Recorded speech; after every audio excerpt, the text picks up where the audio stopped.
Você está viajando através de outra dimensão. Uma dimensão não só de imagens e sons, mas também da mente. Uma jornada a uma maravilhosa terra, cujas fronteiras são as da fantasia. Há um sinal logo à frente, avisando que sua próxima parada será em Além da Imaginação. Olá, ouvinte, seja bem-vindo ao último podcast sobre a série clássica The Twilight Zone. Meu nome é Angélica. E eu sou o Marcos. Pois é, Marcos, olha só. É o episódio número 156, o último, Marcos. É mole? Isso mesmo, 5 temporadas, 150 e quantos episódios? 156.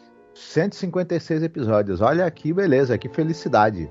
Né? Não, e, cara, é muito interessante. Se você está escutando isso aqui no dia que foi lançado, né? Que é dia 19, segunda-feira, dia 19 de junho de 2023, estamos publicando 59 anos depois que saiu. Ele foi exibido dia 19 de 6 de 64. Então é muito interessante. Não foi nada combinado, não foi nada proposital. A gente costumava, às vezes, lançar, tinha anos, né, Marcos, que a gente lançava quarta e sexta. Dessa vez a gente resolveu colocar segunda e sexta. E calhou, gente, de terminar a série 59 anos depois. É onde se recorda, cara, que o último episódio, o mesmo episódio The Bewitching Pool, que é o que nós vamos tratar, foi lançado, né? Uhum, exatamente. Eu acho que a gente acabou entrando em Além da Imaginação sem querer, né? Com essa coincidência de datas. Ah, eu também acho, porque é muito interessante que tenha acontecido isso. Quando eu estava pesquisando, eu falei, como assim? O episódio foi lançado dia 19 do 6, né? Eu falei, não é possível. Aí fui lá e falei, cara, isso é muito auspicioso, cara. Então eu achei, se você está escutando segunda-feira aqui, saiba você, hoje se completa, então, 59 anos que esse episódio foi apresentado na televisão americana, sabe? Então a gente tem bastante coisa para falar sobre ele, muitas curiosidades.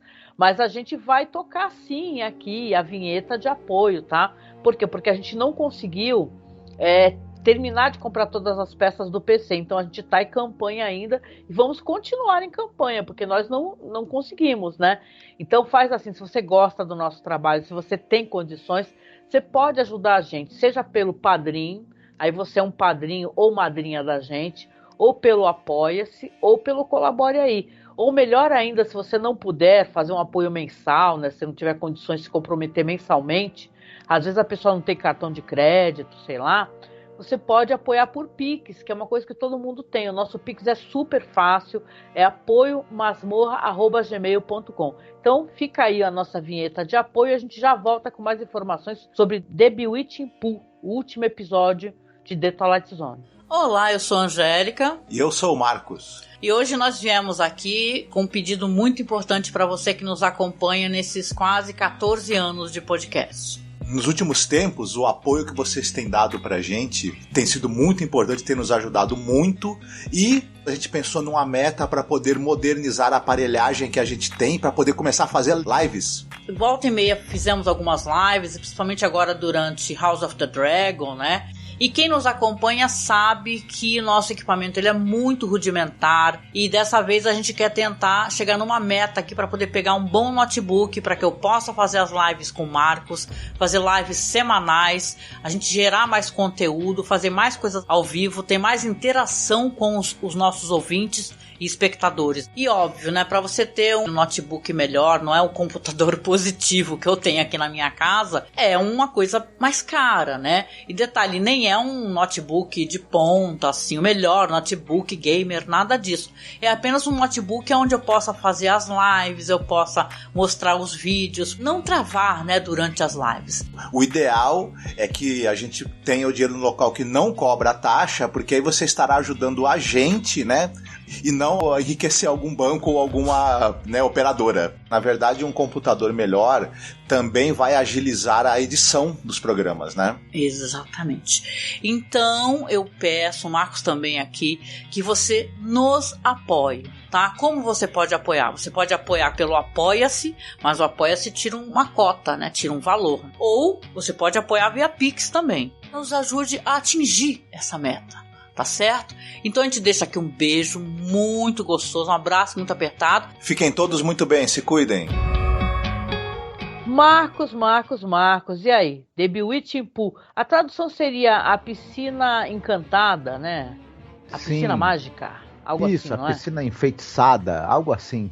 Ah, que legal. Então, episódio super good vibes, assim, o produtor lá escolheu terminar num tom bem...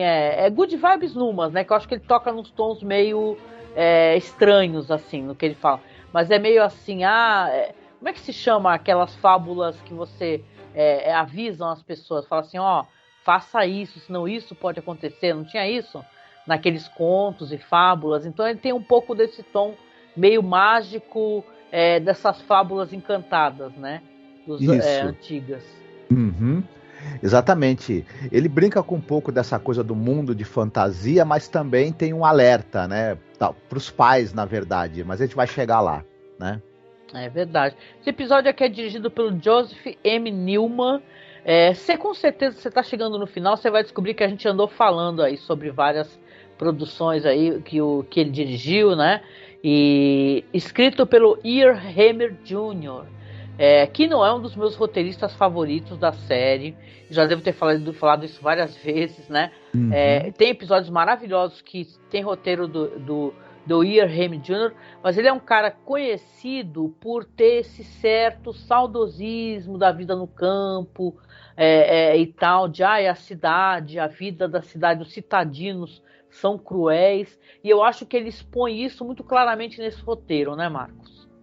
Eu não quero ser muito chato, né?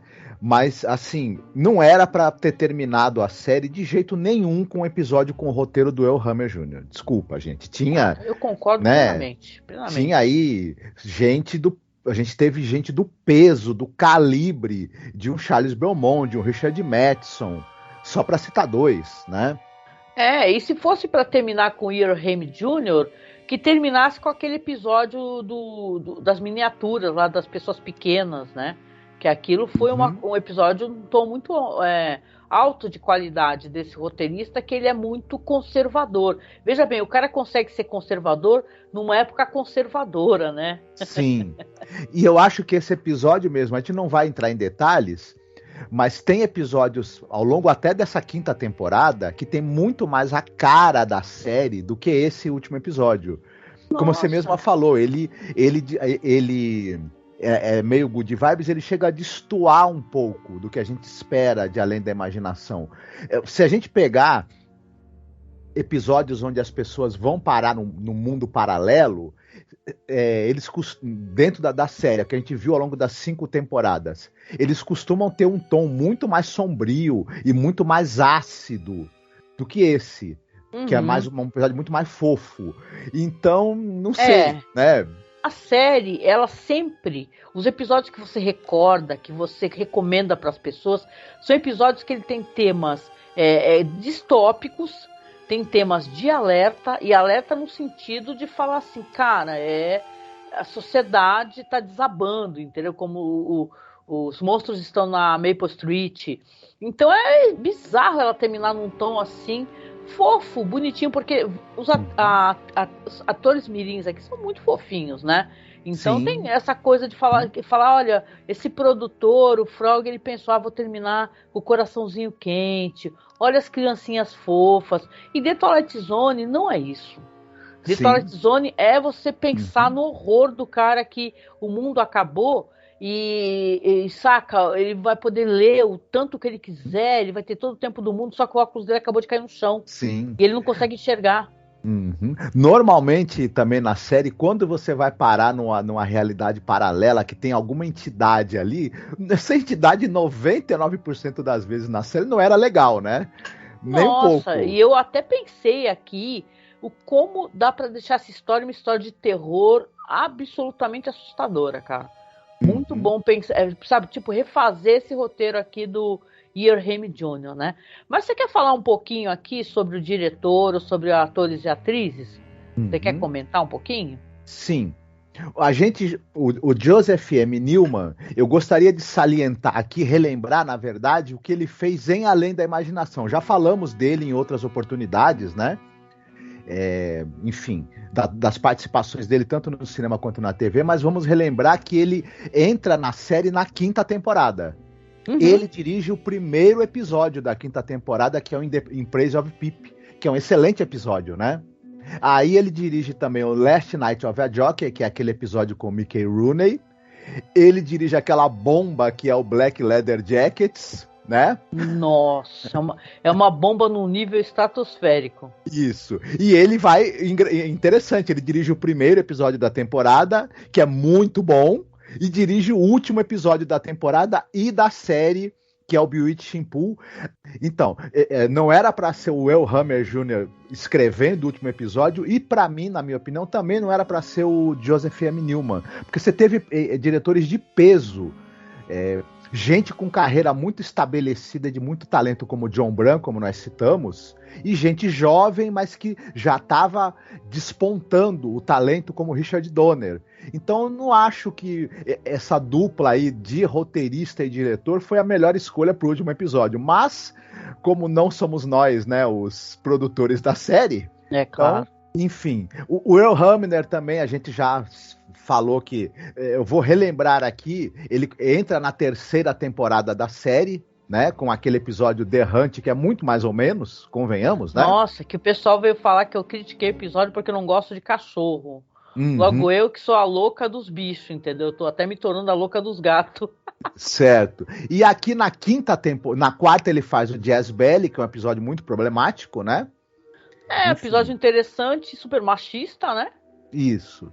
E na 5ª a gente teve o Ring a Ding Girl e o Drive, que são até legais, né? Bem legais. Teve o Black Leather Jackets, que é a dobradinha dele com esse diretor. Você veja essa dobradinha que gerou esse episódio terrível, que é o Black Leather Jacket, ser escolhida para terminar a série, né? Socorro. Meu Deus, sim. E o Stopover in a Quiet Town, que esse é bem legal, né? Esse é ótimo, né? Para além de legal, bem interessante. Aí a gente tem o elenco. Eu vou falar primeiro das duas crianças. Uma delas é a menina, ela é vivida pela atriz Mary Badham. Isso, exatamente. Tem uma curiosidade aqui que eu quero colocar, até porque isso é bizarro, hein? Você vai falar outras coisas com certeza da carreira dela, mas ela foi dublada, hein, nesse episódio pela June Foray. Quem é? Você vai falar, nossa, quem é a June Foray, né? É aquela voz da boneca Talking Tina, né? Vocês recordam que tem aquele episódio lá da Talking Tina, que é maravilhoso, foi um ótimo podcast também, né? Que eu até coloquei Juju Carente e tudo no áudio. E ela foi dublada porque ela tinha um sotaque tão forte, um sotaque, eu acho que é do sul, né? Que ela acabou sendo dublada, né? Por essa atriz que dublou a boneca no The Living Doll. Certo, legal, porque realmente seria curioso um dos irmãos ter um sotaque do sul carregado e o outro não, né? Pois e teria que são todos da cidade, né? São urbanos, né? Sim. Ela tem uma carreira curiosa porque ela começa como atriz mirim em 62 e ela vai até 66, com participações aí esparsas, né? Na TV e no cinema. Depois ela fica tipo 40 anos sem atuar e ela volta e ela atua de 2005 a 2009. Então você vê que ela tem uma carreira, no final das contas, curta, né? Ela atuou durante 8 anos, com um hiato de 40 anos entre, né, as duas vezes em que ela esteve na TV e no cinema. Claro que talvez o maior destaque da carreira dela é o filme do Robert Milligan, de 62, o Sol é para Todos, né? É um grande papel. Todo mundo vai recordar dela nesse filme, na verdade, né? To Kill a Mockingbird, né? Com certeza, né? Isso, e o outro menino, não o irmão dela, mas o outro menino que aparece bastante nesse episódio, ele também tá nesse filme, né? Sim. Tem um elenco aí de To Kill a Mockingbird, né? E é engraçado, eu tenho que falar, que já que você está no bloco dela, que ela, a gente fica criticando o Earham Jr., né, e tal, a gente não gosta muito desse roteirista, eu particularmente não gosto. Mas o cara, ele é muito reconhecido, né, porque vamos lembrar, né, americano médio é isso, né, adora, né, essa espécie de saudosismo, né, o brasileiro também, não é verdade? Não é à toa que elegemos, né, não agora o nosso presidente atual, né, mas o anterior, Bolsonaro, um conservador estúpido, né? Mas aqui ela participa como ela mesma, né? Falando sobre a experiência dela junto com vários atores e atrizes, num documentário chamado Earhammer, Contador de Histórias, de 2015. Eu não assisti esse documentário, tá? Mas as pessoas ficam sempre recordando ele e tal. Ele tem importância, bem ou mal, na questão da televisão, né, Marcos, né? Uhum. Já que ele fez os Waltons, né? Então ela participa desse documentário aí. Ela é viva, tá? Não é falecida. A Mary Bedran, então... Interessante, né, gente? Que ela inclusive é uma curadora de arte e tal. Então ela tem uma carreira paralela, não tem nada a ver com a atuação. Mas ela já está aposentada há muito tempo, né? Uhum. Sim, sim. E como você falou, né? O Elhammer é um cara importante. A gente não é obrigado a gostar do trabalho dele porque ele é famoso, importante, né? E tipo, mas a gente reconhece, claro, a relevância dele, né? Isso, ela é relevante. Eu acho até que essa coisa aqui, só pra gente não se estender demais, né? E o próprio postura dele, muito conservadora e muito ligado a essas tradições, né, digamos assim, interioranas, faz com que o trabalho dele fique datado, sob muitos aspectos, infelizmente, né? Não tem como. E é uma série que ela, na verdade, tinha uma postura progressista. É curioso isso, né? Então ele chega a ser um corpo estranho dentro da série, além da imaginação, o Elhammer, né? Mas, ela enfim. tinha, contudo, e mesmo estando na época que ela estava, The Twilight Zone era uma série que tinha um viés progressista, né? Uhum. Com toda certeza não tinha um viés fascista, né? Porque ele foi crítico, né? Naquele He's Alive, né? Ele está de volta. Uhum. Então ele, claro, com todas as questões que, claro, não tem problema serem desconstruídas hoje em dia, era uma série, sim, concordo contigo, com viés progressista. Mas o Elhammer, ele fez a obra-prima e incontestável, né? Participou da Menino Porquinho. Então aí você tem que dar esse crédito para ele. Muito bem. Ainda falando, né, da nossa querida Mary Bedran, ela também está num filme importante que é o This Property is Condemned, com a Natalie Wood e o Robert Redford, né? Um filme do Sidney Pollack. Legal, hein? E é considerado uma das melhores atuações da Natalie Wood.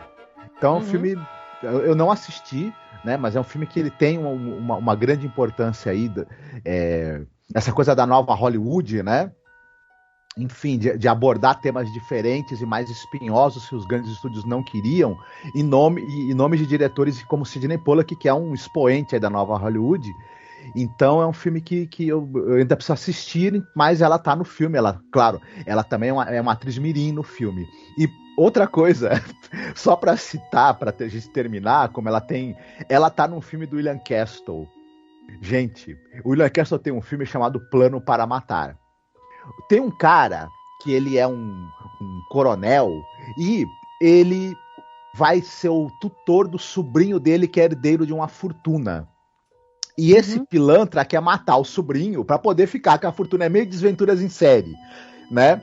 E o sobrinho dele mais uma amiguinha que é vivida pela Mary Bedran tem que dar um jeito de escapar das armadilhas e perversidades que esse tio filha da mãe quer fazer com eles para matá-lo, né? E poder dar a fortuna. Então, isso na mão do William Castle, vocês calculam, né? O que sai daí, né? Enfim. Imperdível, né? Enfim. O outro personagem, que é o menino, né? Que é o nome dele, eu esqueci o nome do menino agora, né? Eles são as crianças Finch, né? O sobrenome, né? Sim. A menina é Spot, o menino eu não lembro o nome. Ele é vivido pelo ator que é o Jeffrey Byron. E esse cara, ele tá vivo também. É o Jeb, o nome mais caipira possível. A pessoa da cidade tem um filho chamado Jeb. Chama Jeb, né? E beleza, né? Mas ele é fofíssimo, né? Ele é uma fofura sem limites nesse episódio, né? Eu fiquei, vou te falar que eu gosto de doce, cara, mas eu quase me deu diabetes, assim. Do tanto que esse menino dele, ele é muito fofo. Uhum. Ele tá vivo e atuando, 60 anos de carreira, né? Enfim, ele começa com 8 anos fazendo uma ponta naquele filme do John Ford, O Aventureiro no Pacífico, sabe que tem o Joanne Lee Marvin? Uhum. Aí, olha só. Eu quero só entrar rapidinho no que ele fez na TV, porque depois eu quero falar um pouco mais de um filme que ele fez que é importante, viu? Ele tá no filme, ele tá ainda no cinema, no filme Um Dia de Fúria e na nova versão do Star Trek, do J.J. Abrams, fazendo ponta, né? Sim. E na TV ele também tem pontas, ele participa de séries como Fugitivo, Bonanza, Mulher Maravilha, né? Papéis mirins, claro, são filmes aí dos, né? Ou então de adolescentes ou de jovens, pela idade dele. Ele tinha um papel fixo numa série chamada Port Charles. Sabe aquela série do Angels Hospital, aquela novela longuíssima, né? Ela teve vários spin-offs. Um dos spin-offs é esse Port Charles. Ele tinha um papel fixo de um médico nessa série, que era outra série de hospital que nunca passou no Brasil, e enfim. Mas agora eu tenho que falar do papel importante que esse cara teve, que foi o filme em que ele foi protagonista e escreveu roteiro de uma das partes. Nos anos 80, em 84, tem um filme que é o Dungeon Master. Sim. Que recebeu esse título para poder pegar o público do Dungeons and Dragons. Só que o filme, na verdade, foi lançado inicialmente como Rage Wars. Doideira. Ele é um filme que tem 9 roteiristas, um deles é o próprio, né, Jeffrey Byron, e ele é o protagonista do filme. O filme tem 9 roteiristas e 8 diretores. Cada diretor dirige uma das sequências de ação. Ele é um filme em que um programador de computadores, que é vivido por ele, né, por esse nosso ator, tem que usar a tecnologia para enfrentar um feiticeiro. O computador dele se transforma em veículos e armas sofisticados e ele tem que usá-los para enfrentar os monstros que esse feiticeiro invoca. Uhum. Tudo isso com 9 roteiristas, 8 diretores e um orçamento, assim, muito generoso, que daria para comprar uma tapioca e uma pamonha. O negócio, olha, não sei se o podcast já fez, mas se ele não fez, olha, é aquela coisa, as atuações e os efeitos especiais e a cara de pau que você só conseguia num filme classe Z dos anos 80. Você não consegue nem num filme classe Z do dia de hoje. Obra-prima, viu? Quem não viu ainda, corra para ver. Importante. Né? A gente tem a tia Aunt, que vai ser a velhinha e entidade, né, desse filme, que ela é a Georgia Simons. E ela é uma atriz que ela viveu mais de 80 anos, né? Ela nasceu no século XIX e morreu nos anos 80. Só que, assim, é uma coisa interessante que boa parte da carreira dela no cinema, que é ali nos anos 30 e 40, ela fazia pontinhas não creditadas em filmes e curtas, em longas e curtas. Então, é uma carreira que ela fez muita coisa que não tem nem... Foi receber crédito depois, quando se foi pesquisar sobre a vida dela, né? Mas ela tem uma ponta, por exemplo, num filme importante que é o Vinhas da Ira, do John Ford, clássico, né? E o Fellini, né? 8,5. Fellini 8,5, exatamente. Não, e aliás, eu queria até comentar com vocês, né? Porque a foto que publicaram dela do Fellini 8,5 é uma foto aterradora, assim, que ela tá dando uma risada, assim, cruel, sabe? É muito da hora, assim. Vou ver se eu coloco para vocês aqui no vídeo do YouTube, né? Ela... E não confundir, porque tem uma outra Georgia Simons que fica aparecendo no IMDb, viu? Sim. Uma loira lá e tal. Não, essa daqui é a Georgia Simons, que trabalhou em vários clássicos assim mesmo, falecida em 1980. E interessante o papel dela, é uma pontinha muito característica do que o Earham Jr. gosta, né? Essas mulheres do campo, né, e tal, as mulheres, né, caipiras, mas ela tá bem no papel dela. Sim, ela também tá numa ponta num filme importante, que é aquele filme de 65 do Robert Milligan, que é O Gênio do Mal, que tem a Lima Remick no filme, Steve McQueen. Enfim, é um filme também dessa coisa da nova Hollywood e tudo mais. E ela também participa de alguns episódios daquele Bob Hope Chrysler Theater, que era aquelas teledramas patrocinados pela Chrysler, e tinha a apresentação do Bob Hope. Enfim, são os destaques da carreira dela. Ela fez muita coisa. Ela era uma pessoa da ponta, né? Enfim. Aqui ela tem brilha, né? Isso. Tem protagonismo. Então, legal, Rod Serling ter essa atriz nesse papel aqui, que é a Tia T. Isso. Outra participação que a gente tem aqui, porque a gente tem o casal de crianças que são filhos de um casal que é vivido pelo Todd Andrews e a Dee Hatford, né? E é dela que eu vou falar agora. Ela tem uma carreira, ela trabalhou entre os anos 40 e os anos... entre os anos 50 e os anos 70. Só que ela tem participações meio esparsas assim na televisão. Não era uma carreira assim que ela trabalhava muito. Ela foi casada com o diretor Howard Hawks, né? Aquele cara que é um dos maiores diretores americanos. Mas ela tem umas coisas interessantes. Na televisão, ela participou do Túnel do Tempo e ela foi a Helena de Troia. Olha! Num dos episódios. Ela era de uma beleza estonteante, né? Era. Dá pra perceber. Na série do Batman dos anos 60, do Adam West, ela fazia Miss Iceland, né? Verdade. Em dois episódios em que tem o Mr. Freeze como vilão. O Mr. Freeze que era vivido pelo Otto Preminger, o pessoal deve lembrar. Green Ice e Deep Freeze. Ela ainda tá em séries como Terra de Gigantes, Quinta Dimensão, Perry Mason e Perdidos no Espaço, séries que foram todas exibidas na TV brasileira, né? E The Other Limits também, né? Agora eu vou me estender um pouquinho mais, sem exagerar, claro, né? Para falar do Todd Andrews, porque esse cara tem umas coisas curiosas sobre ele que vale a pena a gente comentar, porque tem link com um podcast da gente, né? Sim.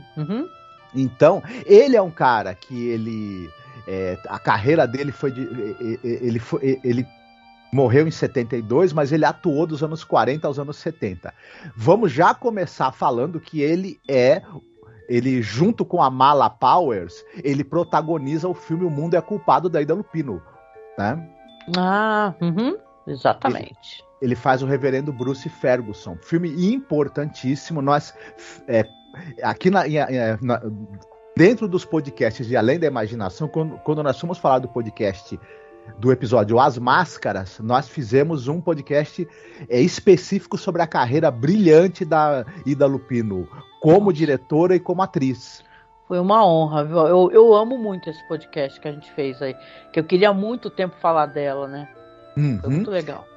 E aí a gente citou, né, esse filme O Mundo é Culpado, que é um filme que trata sobre a questão do estupro, né? Filme incrível, muito importante. Quem ainda não viu esse filme dela, vá correndo, porque é um filme excepcional e ele tá muito bem, o Todd Andrews, né? Aí, veja bem, e ele é um cara que ele começou no teatro e ele era um cara que recebeu elogios rasgados do Tennessee Williams.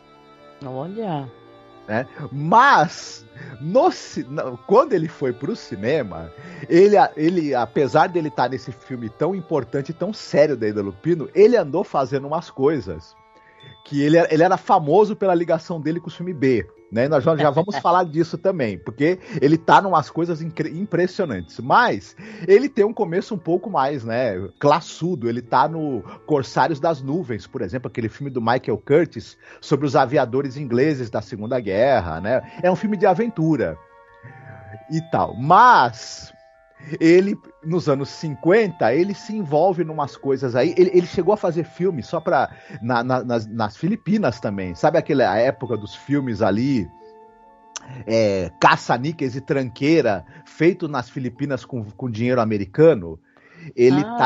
A gente falou um pouco sobre isso no nosso especial, né? De Halloween, inclusive, né? Sim. Isso, ele tá num filme de espionagem que é dirigido pelo Geraldo de Leon, nas Filipinas. E o o Geraldo de Leon, o Ed Romero e o Ted Post, que é um cara que dirigiu episódios de Além da Imaginação.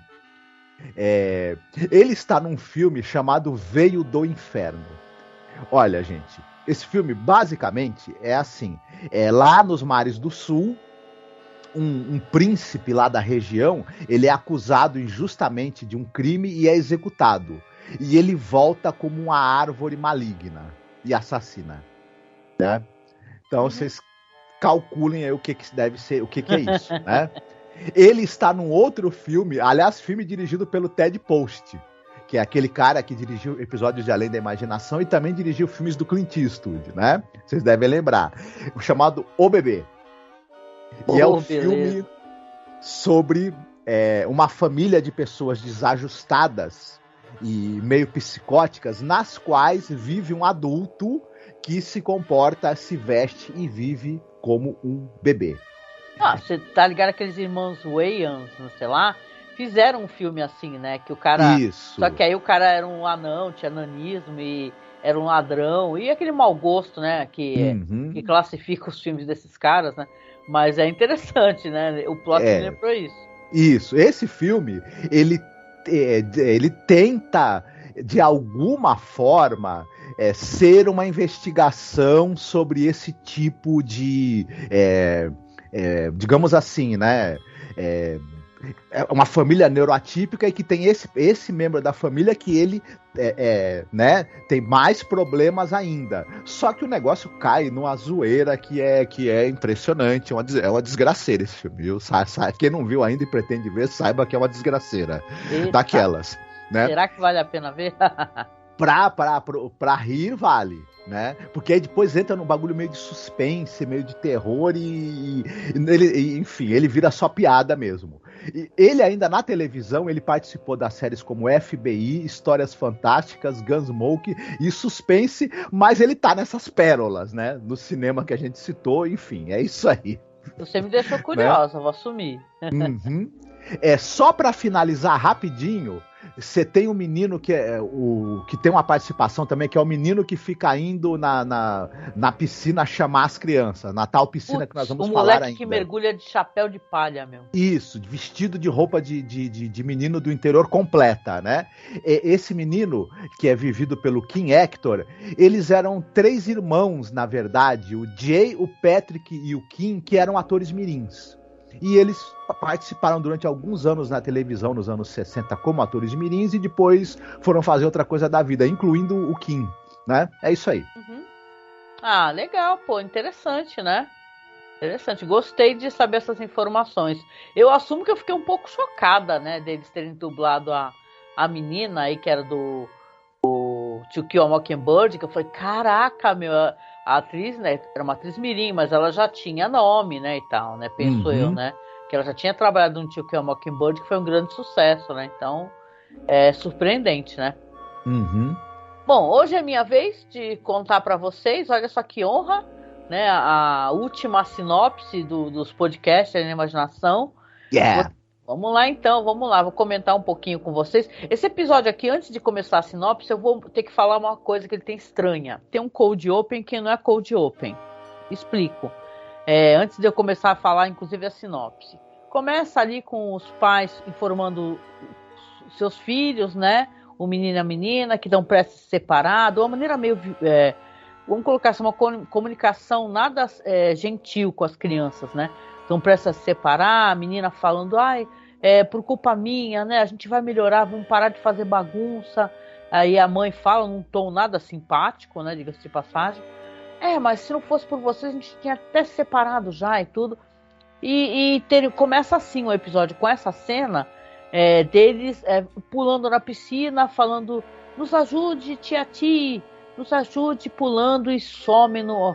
O pai demora muito para pular na piscina atrás, né, Marcos? Demora bastante. E você fala, putz, como assim seus filhos acabaram de pular e ir pro fundo da piscina? Você tá demorando segundos e segundos e segundos, né? Aí resolve pular e ninguém encontra as crianças.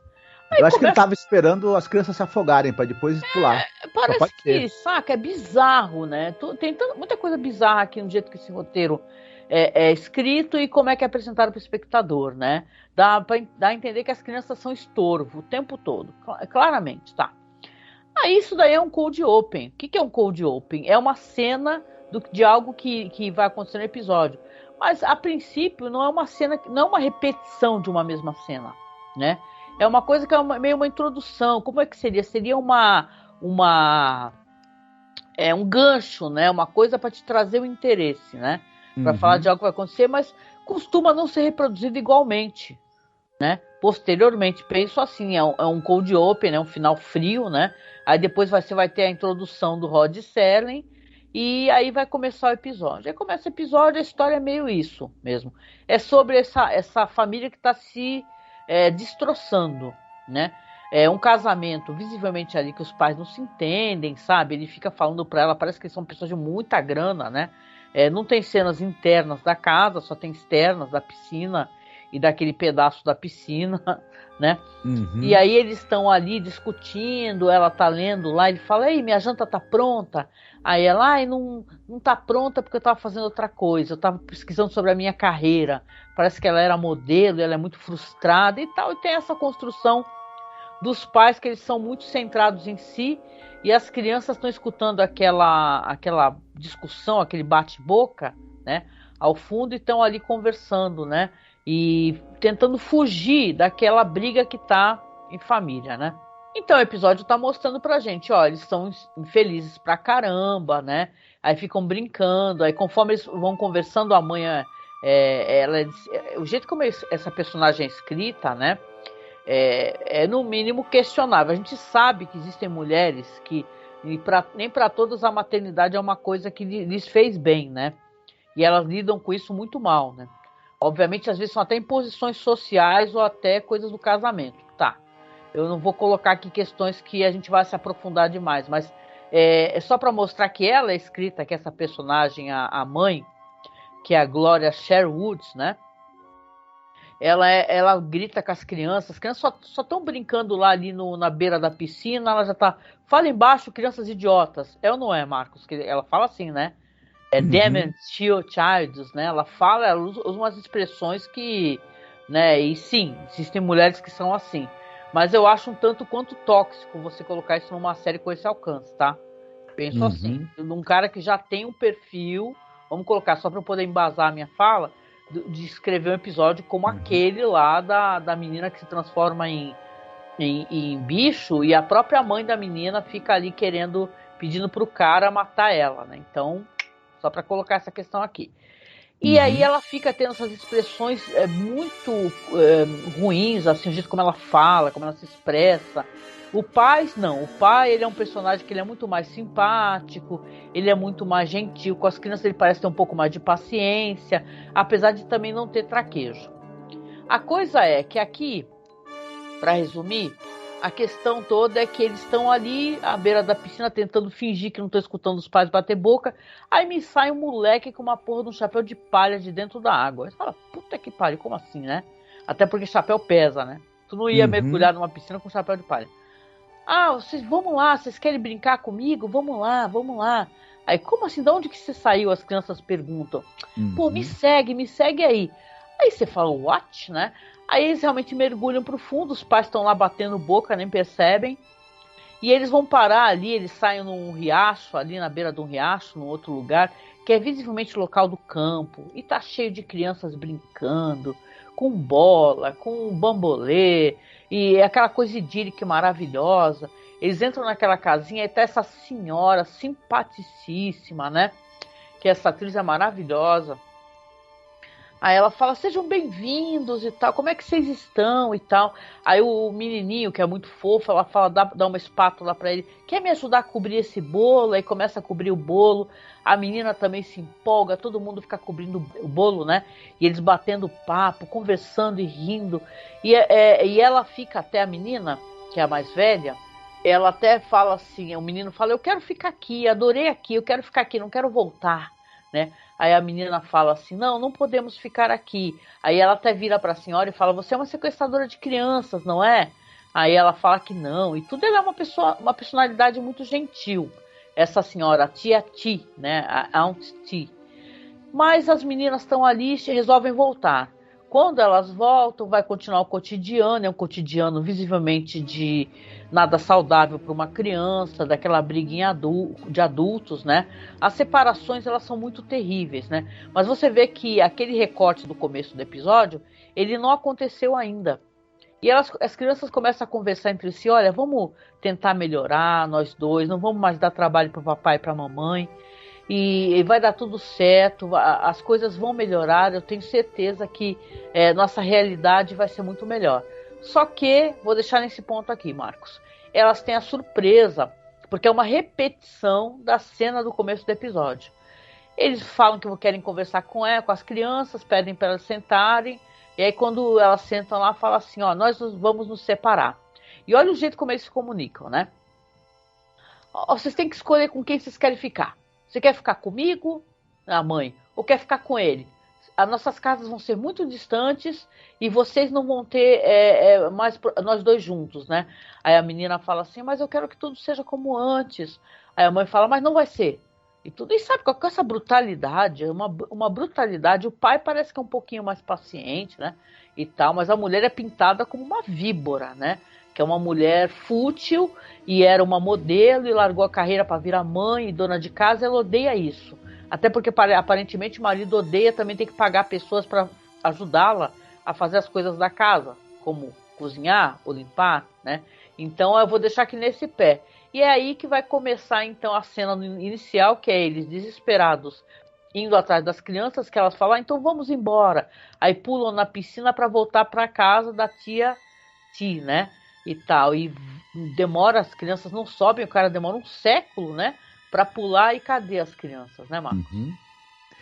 Só para começar, eu acho que esse Cold Open que teve, ele, para mim, tem duas funções só. Uma é tentar desesperadamente prender o interesse do público nesse episódio.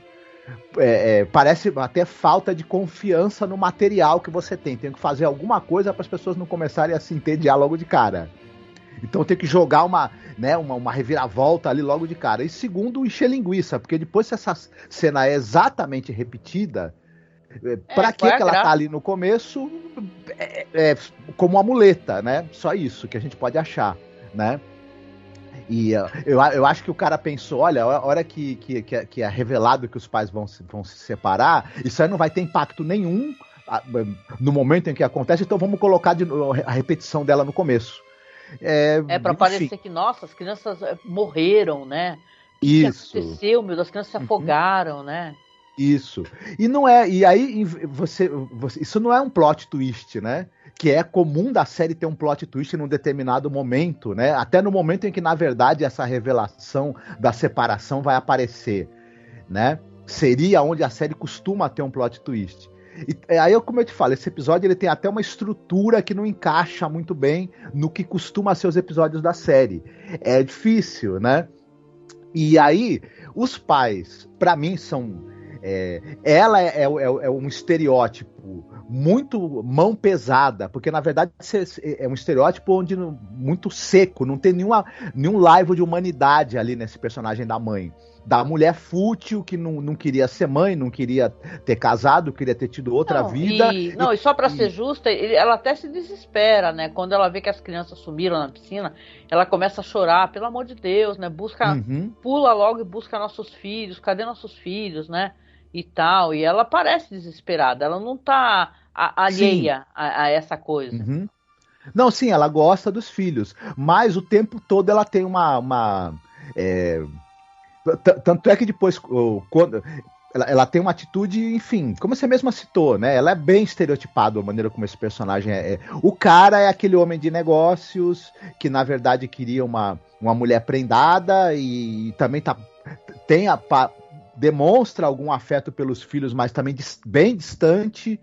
Enfim, não dá para ter nenhuma simpatia por esses dois personagens e nem também a gente consegue ler muito as motivações deles para serem tão chatos e insuportáveis, né? Só são.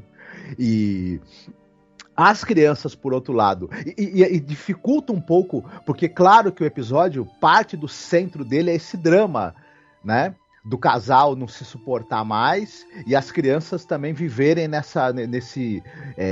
ignoradas, ficam ali, a piscina tá ali para a criança ter onde brincar e não encher o saco enquanto os pais vivem essa vida deles, né, a dela, né, essa vida de tédio que ela tem, e o cara essa vida de só pensar nos negócios e mais nada. Isso poderia ser uma boa crítica dessa coisa da alienação dos filhos, enquanto que os pais estão só pensando em si mesmos, enfim, em suas carreiras. Poderia funcionar, mas eu acho que como eles pesam a mão nesse estereótipo dos pais, já fica meio difícil isso, né? Meio comprometido. E depois, sim, tem essa coisa que as crianças vão para esse mundo de fantasia. O moleque que você citou, que é uma curiosidade aí, que ele tá na piscina vestido de caipira, né? Você percebeu que quando ele sai da piscina e ele chega lá junto com eles na casa lá da tia Aunt, ele tá seco? É cheio de erro de continuidade. O moleque já sai da piscina com o chapéu seco, cara. Uhum. Aí a roupa sai seca também, né? E claro, Sim. a gente tem aqui uma fantasia, vamos recordar, é uma história fantasiosa, né?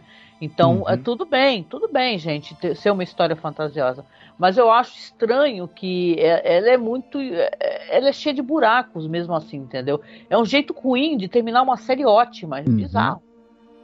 E as crianças têm essa coisa aqui, e a gente fica numa expectativa, não sei se você também ficou, de que algo ruim vai acontecer.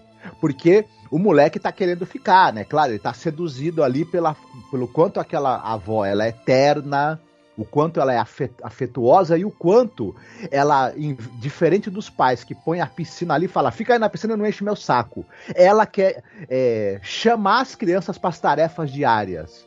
Isso é uma maneira de, quando você faz isso, é uma maneira de você dar atenção para a criança, você fazer a criança sentir que ela é importante, você está dando responsabilidade para ela de fazer as coisas junto contigo.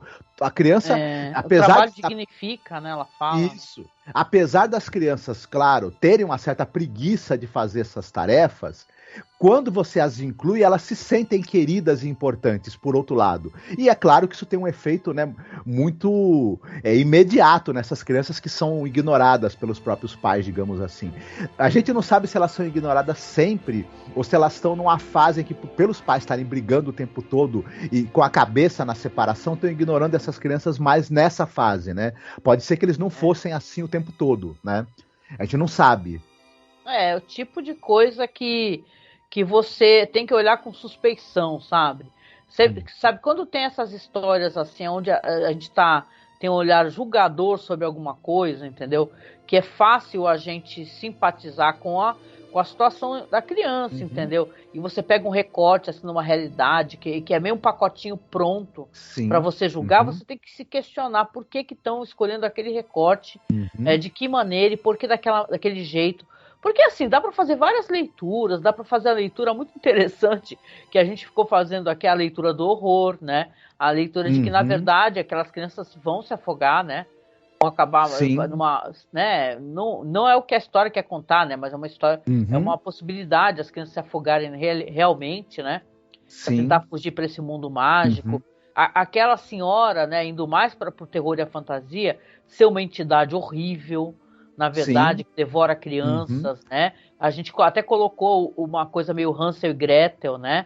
Nessa história aqui. Então dá pra fazer várias leituras, mas a leitura que fica é uma leitura conservadora, que julga o ser humano de uma maneira muito cruel, que pega um recorte de uma certa realidade e não falando que não seja possível, a gente sabe que infelizmente sim, né?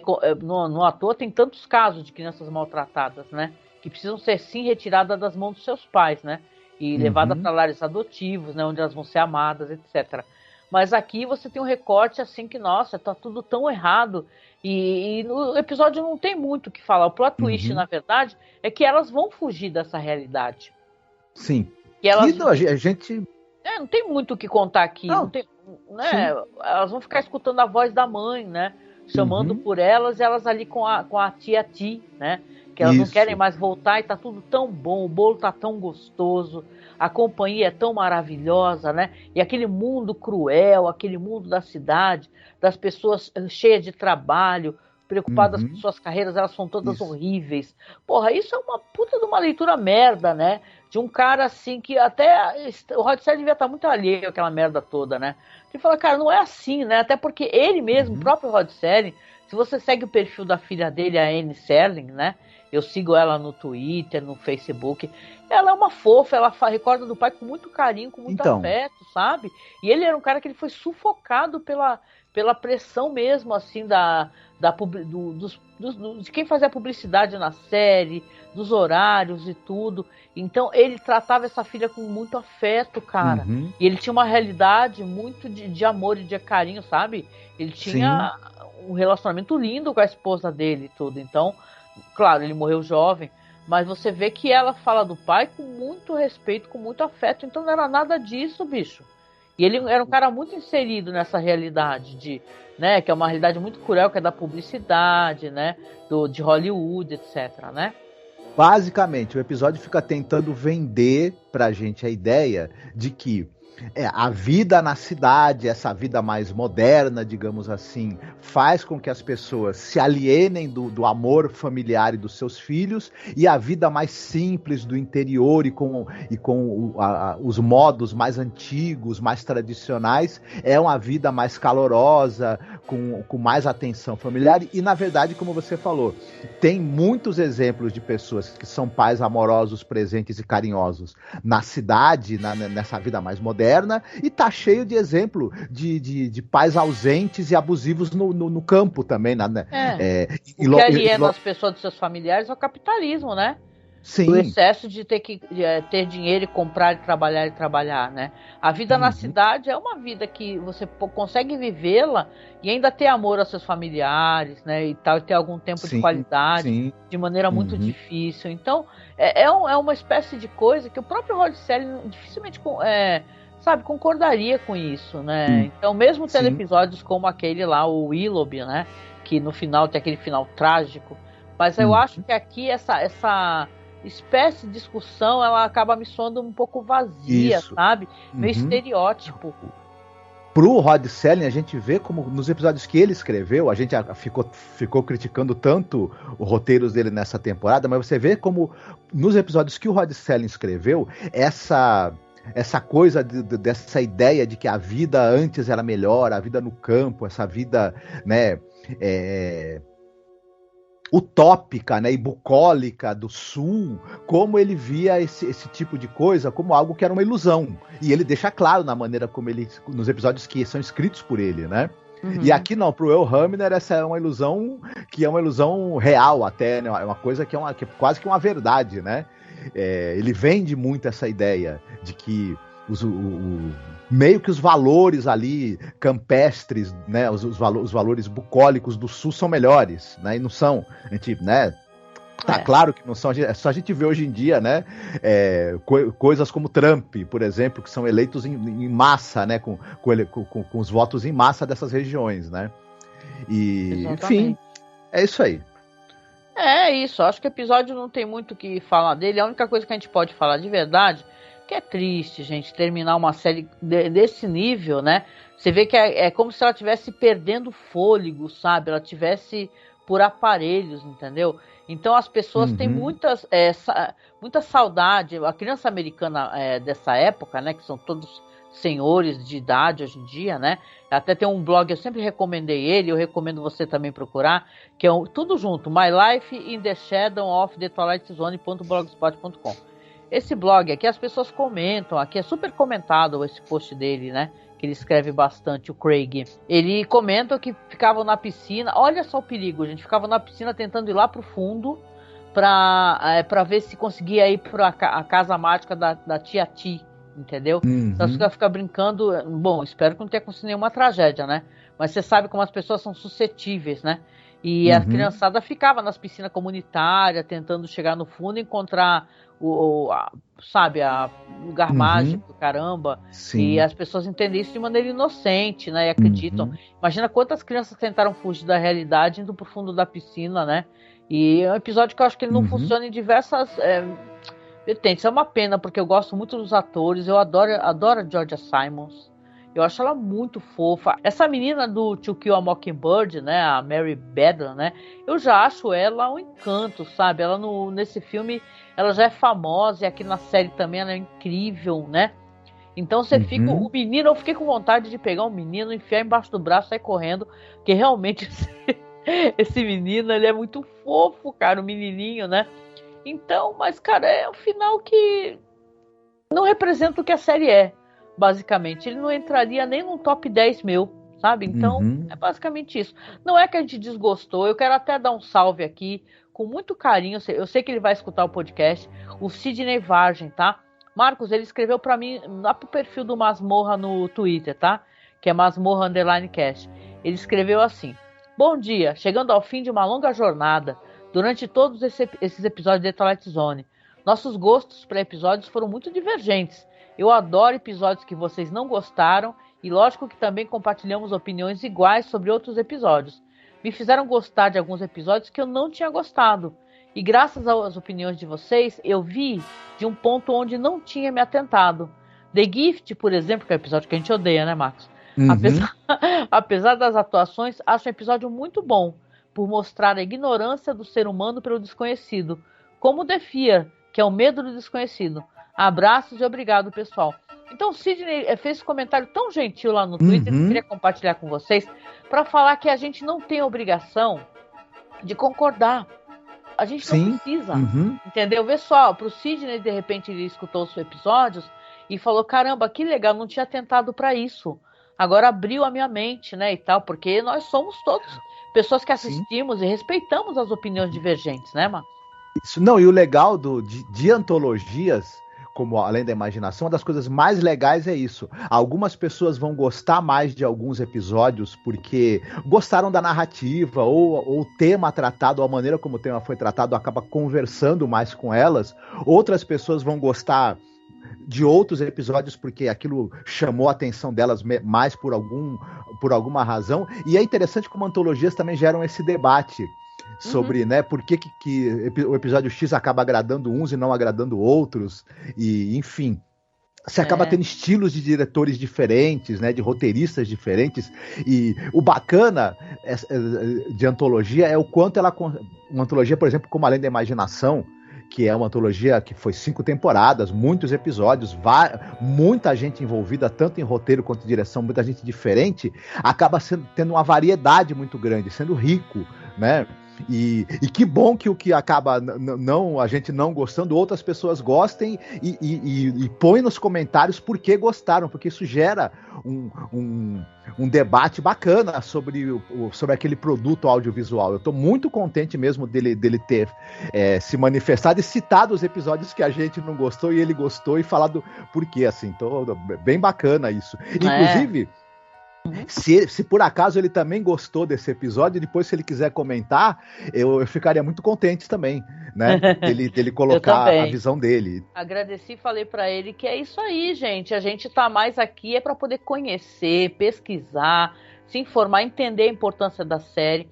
Então, se a gente lamenta aqui, a pessoa que acompanha não é obrigada a lamentar. Você tem todo o direito de gostar, de amar o episódio, sabe, de se encantar, e tá tudo bem, gente. Tudo bem. Não, e quando a pessoa discorda de você, de uma maneira assim, gentil e com argumentos, o debate fica mais rico, né? É, muito maravilhoso. Eu adorei o comentário dele. Beijão pra você, viu, Sidney, né?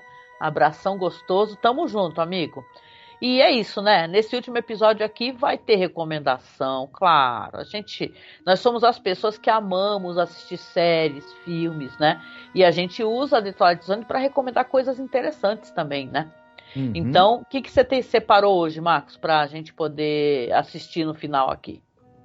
Olha, eu vou recomendar duas coisas.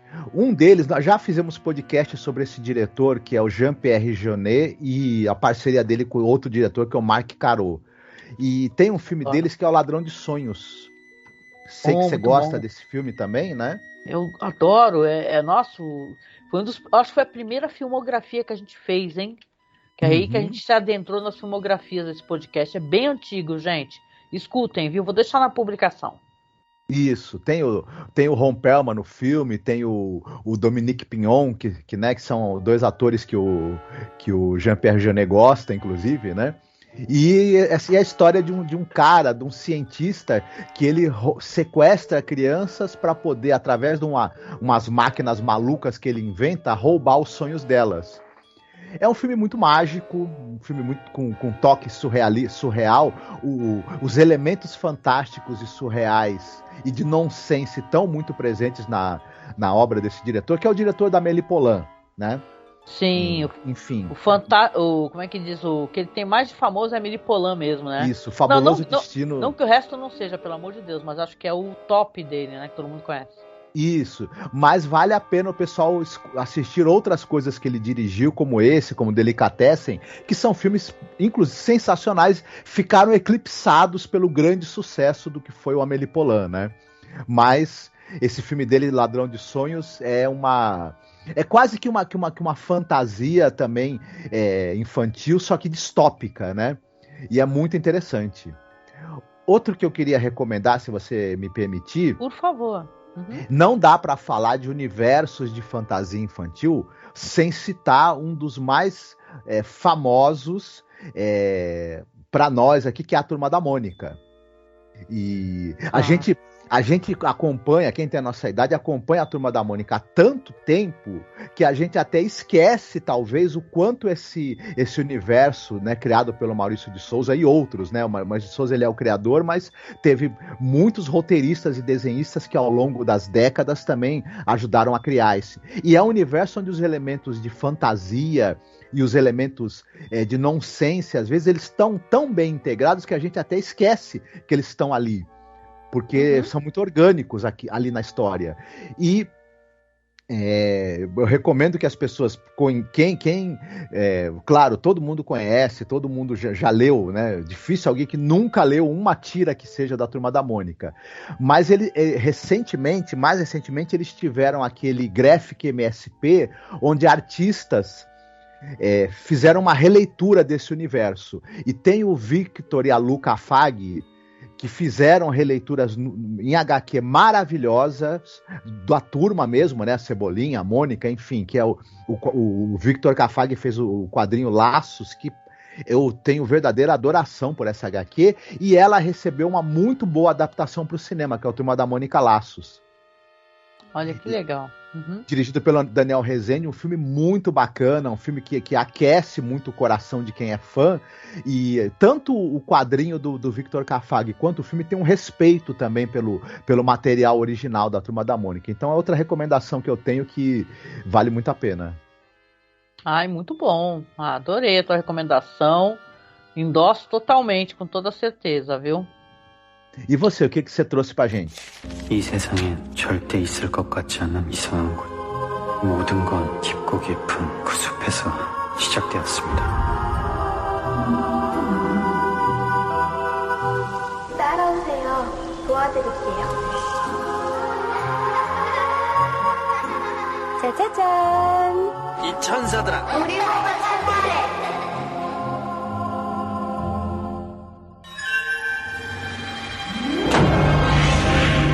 지금 이 집에서는 무슨 일이라. Olha, a minha recomendação é um filme que eu acho encantador. Vocês sabem o quanto que eu gosto de terror, né? E eu passei, principalmente no primeiro podcast que nós fizemos de Halloween, que a gente fez, um apanhadão sobre filmes da Coreia do Sul, filmes japoneses e tal. Sobre filmes de terror, a gente fez sobre terror asiático, né? E aí, Marcos, é um podcast enorme que a gente fala on the road mesmo, de vários filmes. E é bem, né? Depois a gente refinou essa espécie de programa, a gente começou a fazer uma questão meio política, cultural e tal, a gente foi se aprofundando.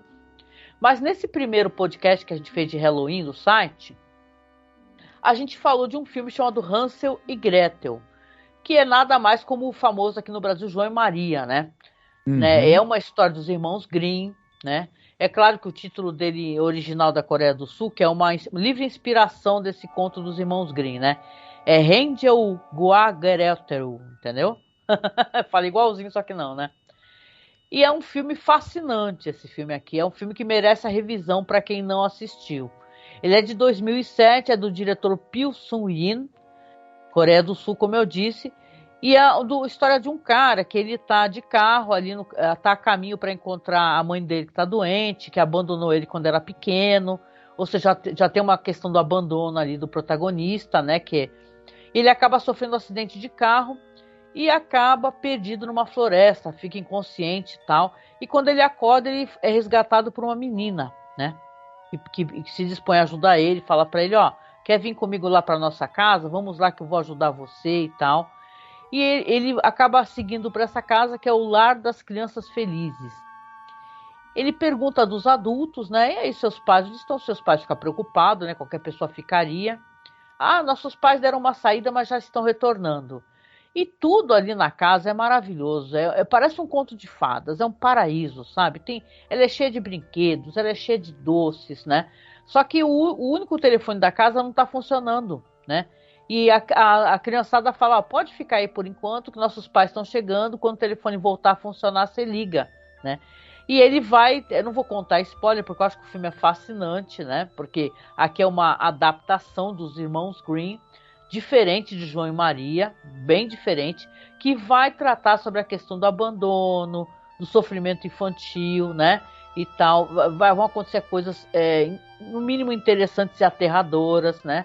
Então eu acho que, né, sem contar muita coisa, eu vou tentar botar lá no nosso canal do Okru, gente, porque tem por aí com legenda embutida e tal, vou dar uma procurada, já tem até remasterizado, né? Então vou aproveitar, já saiu a versão Blu-ray, e procurar e vou colocar lá no nosso canal do Okru. Procurem, por favor, o link está lá no blog, tá? Acessem lá, masmorracine.com.br, procura aquele banner lá que é várias fitinhas de VHS ao fundo e tá escrito Cineclube da Masmorra, que tá direto pro nosso canal do Okru, que eu vou tentar colocar para vocês, ou procurem na internet, que também não é difícil de arrumar não, gente.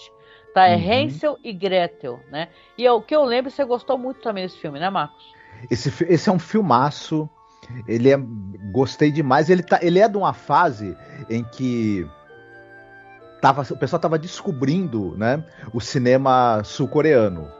E você tinha aqueles suspenses maravilhosos, aqueles filmes de terror maravilhosos, aqueles filmes que misturavam um pouco de elementos de suspense, de fantasia e de horror, que é o caso desse filme, o do Hansel e Gretel, e é muito incrível a maneira como eles têm essa reimaginação, né, do conto de fadas ali do João e Maria. É fantástico sobre cinematograficamente, é muita imaginação, eles não se atêm àquela história original. É um filme que ele é muito competente em misturar essa questão do suspense, da fantasia e dos elementos de terror também, e de ter uma imaginação galopante em cima do material base que é o conto. É muito legal mesmo. Quem puder, não deixe de ver. Eu gosto demais desse filme. Ah, eu também, bastante. Vou fazer a revisão, podem ter certeza, porque é legal a gente revisitar, né? Porque os livros, os filmes, eles não mudam, mas nós mudamos. Uhum. Então é tão interessante. Então eu quero fazer a revisão para ver como é que eu me sinto agora, né? Mas eu lembro que na época ele me deixou muito fascinada. Uhum. Foi o nosso primeiro tópico, né? Que eu acabei contigo batendo aquele papo longuíssimo. E tantas coisas que a gente estava assistindo. Uhum. Então foi tão legal. Escutem inclusive o podcast, viu, gente? Procura lá no nosso feed. Você que assina a Masmorra Cine nos aplicativos. Quando você assinar, tem uma lupazinha, pelo menos no aplicativo que eu uso tem, tá? Que é o Podcast Addict. Aí você coloca Halloween. Aí você vai ver na listagem o primeiro Halloween, gente. É o Halloween que a gente conversou sobre esse filme aqui. Então vale a pena para você que está descobrindo o nosso podcast, né? Às vezes você começou a escutar os nossos podcasts de cinema através dos podcasts da imaginação. Então vale a pena, gente. Muito bem. There is a fifth dimension. Beyond that which is known to man.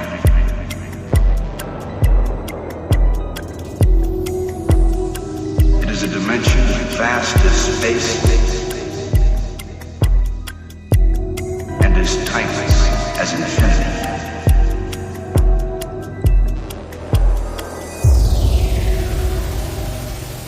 It is the middle ground between light and shadow,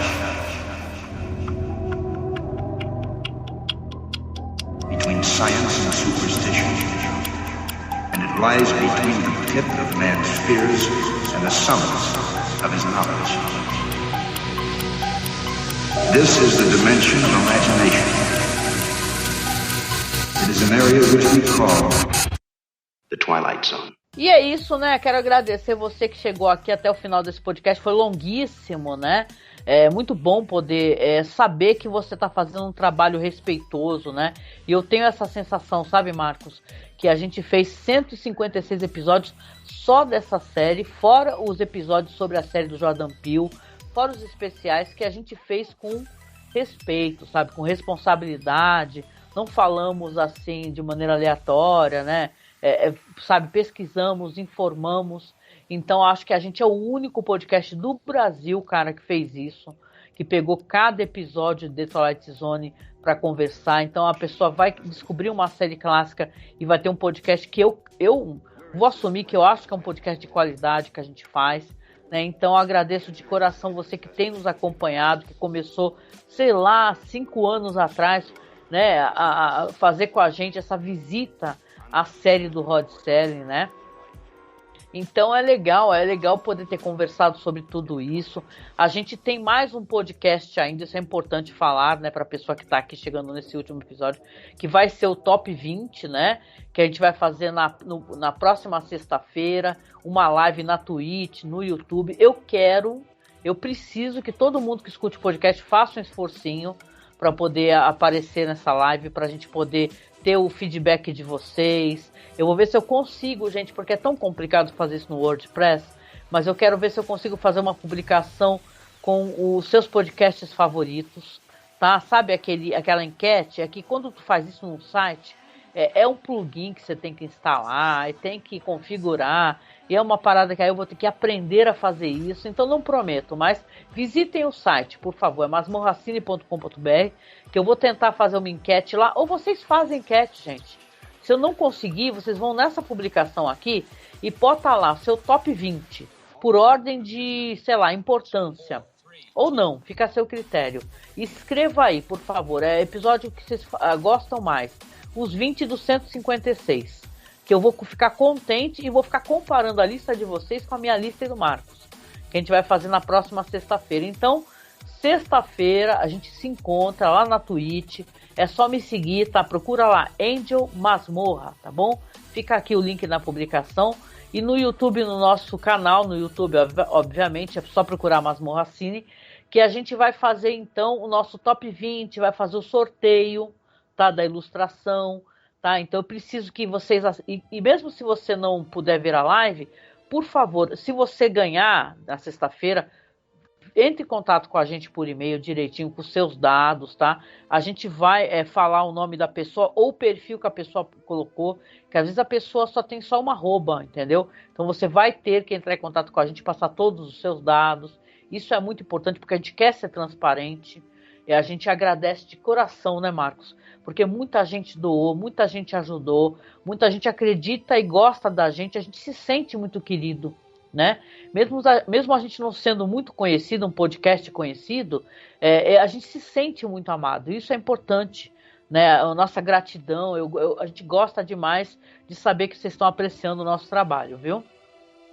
Eu agradeço muito a audiência das pessoas, a colaboração, a gente acabou conseguindo, né? Uhum.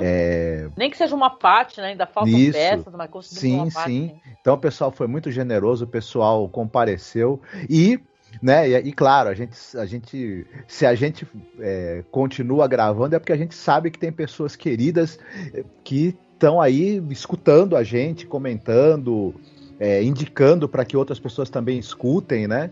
E, enfim, isso é muito bacana, né? Uma grande felicidade. Não, e eu já tô com a cabeça cheia de elucubrações, sabe? Eu sou muito criativa, o Marcos sabe como é que é, né? Eu já tô aqui pensando como é que vai ser a próxima vinheta, porque a gente tá bolando aqui ano que vem fazer sobre Galeria do Terror, sabe? Os podcasts, eu já tô pensando como é que eu vou fazer a vinheta com o Marcos. Então, olha, gente, tamo junto aqui. Quem gosta do Rod Série, gosta de série boa, tá junto, né? Todos os caminhos dessa internet, né, Marcos? As pessoas, da hora que elas são legais, elas acabam se trombando. Vocês podem ter certeza. É verdade, é verdade. Então é isso. Então vou dar aquela reforçada que mesmo assim a gente tá em campanha. Então, não compramos ainda a placa de vídeo. Para nosso azar, agora as placas de vídeo estão mais caras, né? É isso, vem ondas, né? Uma hora baixam no AliExpress, daqui a pouco aumentam. Então a gente não conseguiu comprar ainda a placa de vídeo, alguns detalhes para o PC, mas ainda estamos em campanha e vamos continuar ao longo, né, do ano. Eu não vou tocar as vinhetas nos podcasts, mas eu vou deixar dentro da publicação e vou falar nos podcasts sobre as campanhas. Então, isso, como eu sempre falo, né, para poder manter o site, né? Então, preciso que vocês continuem nos apoiando. Já avisei que o Marcos, de qualquer maneira, vai continuar fazendo ilustrações para sortear, né, Marcos? Entre os apoiadores. Então, é uma coisa que a gente vai continuar. Se você não ganhou nada e tal, não perca as esperanças que você vai poder ter uma arte linda aí do Marcos Noriega aí, que é um ótimo ilustrador, gente. Vocês que querem trabalhar com ilustração, vocês que têm seus trampos aí, livros e tal, entre em contato com o Marcos, através do e-mail do site, é bem fácil, é contato.cinemasmorra@gmail.com, que o Marcos tem um trabalho lindo. Siga o Marcos lá no Instagram, que é Noriega Ilustra, tá? Vou deixar o link aqui abaixo também, que vale a pena, é uma pessoa que tem uma sensibilidade diferenciada, viu, Marcos? Sei que você não gosta de receber elogios assim, você fica meio constrangido, né? Mas é isso mesmo. Obrigado. E, claro, a gente não pode esquecer, porque a gente sempre termina os episódios com música, né? Tô falando bastante, eu acabo até esquecendo, né? Dessa vez, o que vai finalizar, olha a sua honra, né, Marcos? É você que vai escolher a última música para tocar no nosso MP3 lá do site, lá na versão em podcast. O que você selecionou pra gente nesse último episódio? É uma música que ela é a última faixa do disco Dark Passion Play do Nightwish, a música Middles of Heaven. Middles of Heaven. Excelente. Olha, eu tô curiosa pra saber como é que é a letra dessa música. Você falou que tem tudo a ver, né? Com o episódio, e ela conversa bem com esse episódio, por incrível que pareça. Enfim, espero que vocês gostem. Ah, legal. Então é isso, gente. Então curtam esse som e a gente se encontra no próximo podcast, na nossa live, tá bom? Sobre o top 20 de todas as temporadas de Além da Imaginação. Beijão. Fiquem bem, se cuidem. Beijinho, tchau. Tchau.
Of awakening, wild honey and dew, childhood games, woods and lakes, streams of silver, toys of olden days, meadows of heaven.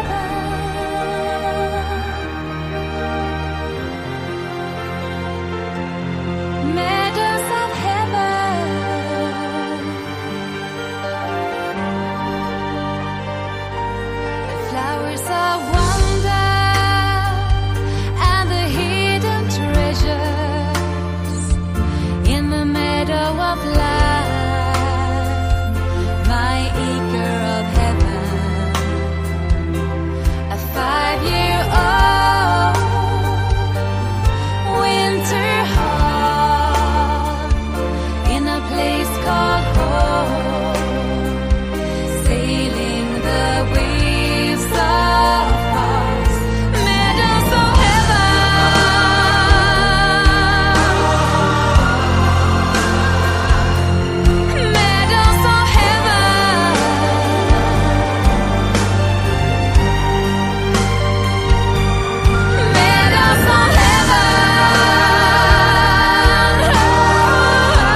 until I see